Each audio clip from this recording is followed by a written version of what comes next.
Now, I don't know about you, but my email inbox has really exploded in the last few weeks.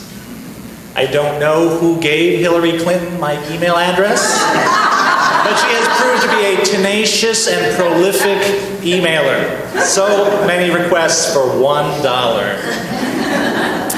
Because, of course, election season is officially upon us. The two parties have had their conventions and laid out their vision for the country and began to make their case for why he or she should be given the reins of power.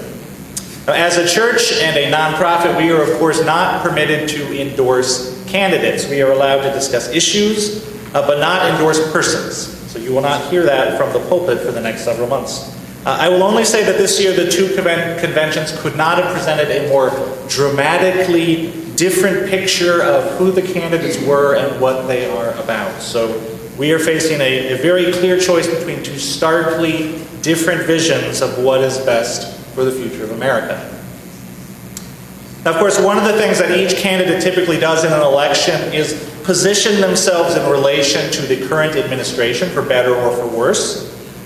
Hillary Clinton praises President Obama and is clearly positioning herself as sort of like a third-term continuation. And Donald Trump, in contrast, has had less kind words for Obama. And setting aside the particulars, I want to say in all sincerity, it is an amazing thing.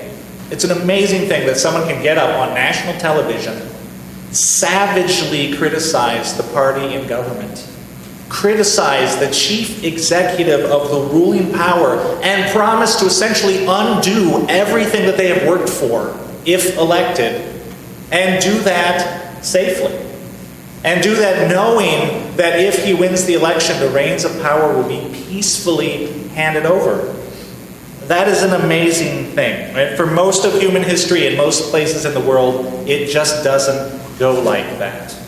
So we should never lose sight of how privileged we are to live in a society where the government is criticized and power is surrendered. This summer we've been talking about the idea of freedom in Unitarian Universalism. And to that end, I've been reading a book called Free Speech, 10 Principles for a Connected World by Timothy Garton Ash. And in his book, Ash lays out the history of free speech and censorship and the challenge of creating a mutually agreeable framework for freedom of expression that works globally. He's addressing a global audience. He highlights the challenges that we face in the new media landscape, and he proposes his 10 principles to secure free speech for a global future. So it's a dense book. I recommend it very highly for anyone who's interested in these questions, but I am frankly still absorbing it. So the sermon that I'm giving today is not quite the sermon that I thought I was going to give. The book raises so many issues I could spend the next entire church year just talking about it. But what I want to do today is talk about just a few of the issues raised that are particularly relevant to our current climate and the fact that we're going through an election year. And also I want to talk about the larger connection of free speech to Unitarian Universalism. And I'm going to be focusing on issues related to America, right, where our issues may be very different from other parts of the world, but I'm just focusing on free speech in this country. So for most of history, of course, the problem of free speech was the problem of overcoming censorship by the government or by some authority. Free speech was a right that had to be fought for against tyrants and inquisitors, and the consequence for many a brave or foolhardy soul was often the dungeon or the rack or the grave. In some parts of the world, this is still the case today. But in America and many other parts of the world, we seem to be facing almost the opposite problem of censorship. We are faced suddenly with a vast proliferation of media coming at us from multiple channels like day and night. It never stops. There is so much speech. With the invention of the internet and the smartphone, the technological barriers to getting our voice out there are essentially non-existent. Not just our voice, but live streaming video captured on the spot from our cell phone. We are all broadcasters now, if we wish to be. Or we can instantly rebroadcast someone else's voice, circulating it further. We choose which voices get amplified in the community all the time, just by liking and forwarding and sharing. So the internet is a game changer, and it is reshaping the world faster, frankly, than any of us can keep up with it. And this has raised some serious problems in dealing with the quantity of information, the quality of information, and the siloing of information. And so we have to ask, is the internet making us more or less informed? Is it making us more or less subjective, better or worse citizens? So the first obvious challenge we face when there is so much information vying for our attention all the time is the question of how we even access it to begin with. In America, we get our information primarily through what Timothy Garton Ash calls POPs, which stands for privately owned public spaces. We interact in privately owned public spaces. And this isn't something new in and of itself, right? Newspapers have always been privately owned, and we like it that way because that's how they function independently of the government, the fact that they're owned by citizens.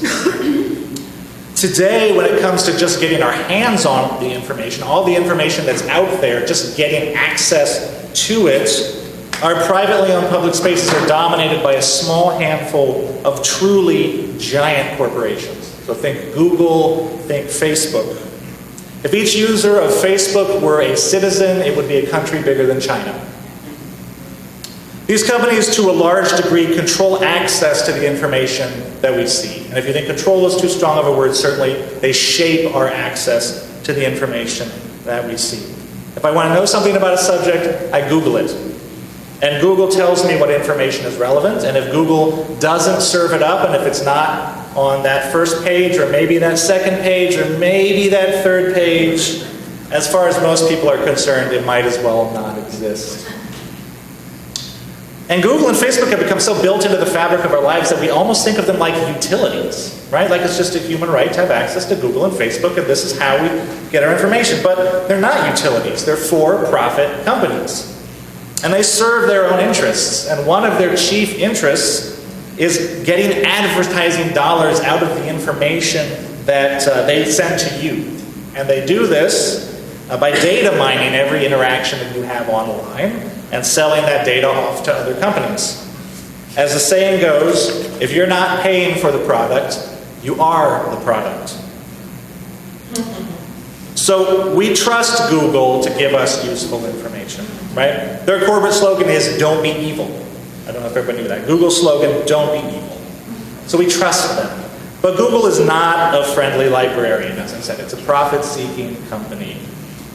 And companies can change over time in mission and philosophy as the owners move on, employees change, management changes. So if nothing else, we should be aware of the position we're in and mindful that we've entrusted enormous power over our access to information to a handful of very large global corporations. Now, of course, once we have the information, we have to decide what to do with it, what to make of it. Sites like Google and Facebook are just servers of information. They don't curate it, they don't fact check it, they don't provide context. It used to be we had journalists to do these things for us, and the same media that gave us the information would also provide some assurance of the quality of that information, of its reliability. Today, in the vast democracy of the World Wide Web, anyone and everyone is a broadcaster, but very few people are journalists. And this is a gift and a curse. It is amazing to go on Twitter and see live ground footage captured by amateur cell phone of an event as it is happening, or to get immediate unfiltered reports from people that are right there on the scene.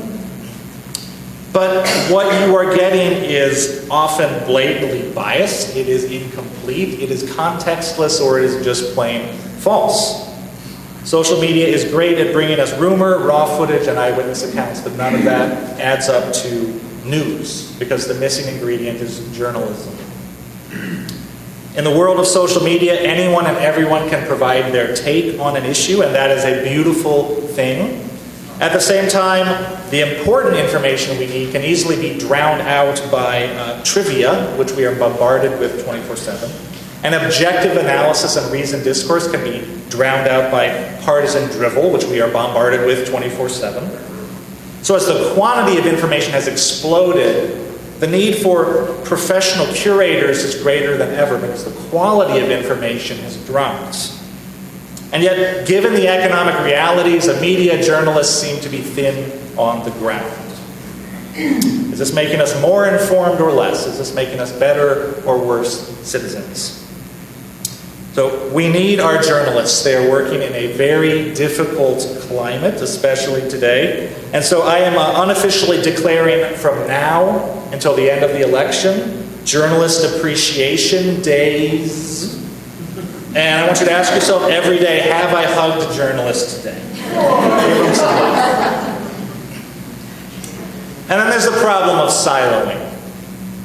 Many people don't realize that the search results that you see on Google are increasingly personalized to yourself. Because Google is looking at all of the information that it has about you, from websites you visited, stuff that's in your emails, stuff that's on Facebook, stuff that's on your GPS. It's looking at all that stuff and saying, this is what I think you want to see based on what I know about you.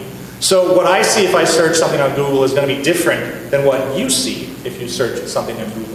And most people don't appreciate that. We're living in increasingly different worlds in terms of the information that's fed to us. And Facebook, of course, is like that times a million, right? Facebook really just wants to see what you like and feed you more of that. So if you're a liberal, you will get liberal stuff. If you're a conservative, you will get conservative stuff. And major news networks have adopted the same tactic to build loyalty and to bring in more advertising, right? So Fox News is news for conservatives and MSNBC is news for liberals. We can choose to make sure that we only get the viewpoint we want. And this problem of people being trapped in intellectual silos, I think, is really making our politics a lot worse, right? This is not a good thing. I was reading a political website not too long ago, and I saw someone commenting on how President Obama was a tyrant, a dangerous tyrant who had done the most to undermine American freedom of any president who had ever lived. And on, more in that vein, right? And it wasn't that I disagreed with this. I literally had no idea what this person was even talking about. Like, it wasn't a difference of opinion. It was like we were dealing with an entirely different universe of facts. Like they were posting from an alternate universe that I did not have access to. And watching the Republican and Democratic conventions side by side just sort of confirmed that feeling that we are increasingly living in completely separate universes, which makes bridging those universes through communication increasingly difficult. So these are significant problems that we're dealing with in the new media reality that we live in. And despite the problems that I've identified and other significant concerns that come with free speech that I haven't talked about, like privacy concerns and slander, and there are hate groups out on the internet recruiting people left and right, and there's cyberbullying, right? So there's a lot of challenges that come with the new media landscape. I want to say that this is an amazing time to be alive as someone who loves freedom and loves human expression. Right? So I led with the bad stuff today, but we're going to close with the good stuff. Because the internet is also an amazing tool for human liberation. We have so much capacity to freely express ourselves in so many different ways. When you want to talk about free speech, we have free speech in spades today. And this is a good thing. So we're going to pivot now and talk about why free speech is a good thing, and also why it's a very Unitarian Universalist thing. So in his book, Timothy Garton Ash lists 4 traditional arguments for why speech should be free. And interestingly, all 4 of these arguments for free speech connect very directly to core Unitarian Universalist principles and values. Right? So I maintain that free speech is very UP. The first argument for why speech should be free is that we cannot be fully realized in our development as a person if speech is not free. We need access to the free speech of others, and we need the right to speak our own truth. So none of us sprang into the world fully formed like Athena, like popping out of the head of Zeus. Who we are is who we work ourselves out to be over time. And for the great majority of us, that means working ourselves out in community. Right, we need to talk to people. We need to argue with people. We need to get our thoughts and questions out into the world and have the world answer back. And some of that give and take is with our flesh and blood neighbors. And much of it will be with the words and expressions of people that we will never meet and could never meet because they are no longer with us. We encounter the thoughts of all the people that have ever lived through literature, through painting and poetry and theater and music and dance, through the great works of art and philosophy and religion. We enter into the republic of imagination, to use Azar Nafisi's striking phrase, and there our full humanity can be developed. Censorship, rooted as it is in fear and control, is the great enemy of the republic of the imagination. And the internet, for better or worse, has vastly expanded the scope of the republic of the imagination. Now, the second argument for why speech should be free is that we naturally want to know the truth of things. And we believe the best way to get at the truth is to allow all ideas out into the open, and then we'll just hash it out. Right? We'll just argue it out in the marketplace of truth and let truth rise to the top. This is a hallmark of the scientific method, that truths need to be subject to scrutiny, and the reasoning and evidence behind them should be transparently available so each person can test it for themselves. And this is our fourth principle, right? We affirm the right to a free and responsible search for truth and meaning. So the internet has vastly improved the free flow of ideas and allowed scientists and academics and artists to talk to each other in a way that they've never been able to do that before. And us ordinary people can be part of the conversation too. So through the internet, our free and responsible search for truth and meaning has been vastly empowered. The third argument for free speech is that it promotes good government.